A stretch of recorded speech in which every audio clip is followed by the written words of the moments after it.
Last week, we brought you the story of jazz trumpeter Sonny LaRosa, who has a documentary of his life premiering tonight at Movico in St. Pete. Yeah, along with his storied music career, he was known for his extraordinary jazz band of young musicians. One of them is here today, award-winning saxophonist Darius. Good morning. Good morning. So yeah, we had a chance to meet him last week. What a wonderful man. Oh, thank you. Thank you so much. I know you're so excited to be home, by the way. This is where you grew up in the Bay Area. Absolutely. So tell us a little bit about what he was able to do to help your career. Sonny was a huge influence for me growing up. I mean, my parents exposed me to jazz at an early age.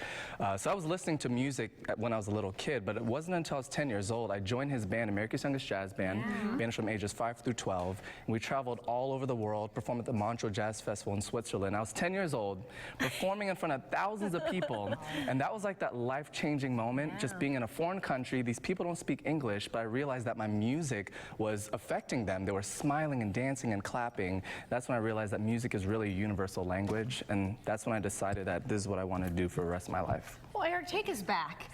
You talked about your family was into music. What is it about jazz, the sax? Take us back to those times when you really fell in love. Absolutely. I remember the first time I saw somebody play the saxophone was at my church. I was 9 years old, and I'd heard the saxophone growing up, but 9 years old was the first time I had the opportunity to hear somebody play the saxophone.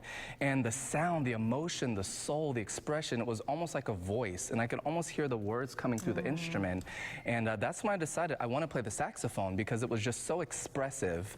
And I said, if I can make people feel something with an instrument, you don't even need words because there's so much expression with this instrument, and that's why I chose the saxophone. Wait till you hear him and see him perform. And what I love, we were saying, you look like this pop star, and it's contemporary jazz. Talk about where jazz music is going, and do you think this is maybe the future of jazz as well? Absolutely. And bringing it to younger generations? Definitely. Jazz is always evolving, and I grew up listening to R&B, pop, hip-hop, rock, gospel, funk. So my music really incorporates all of those elements. So it's not even really just jazz, it's just music.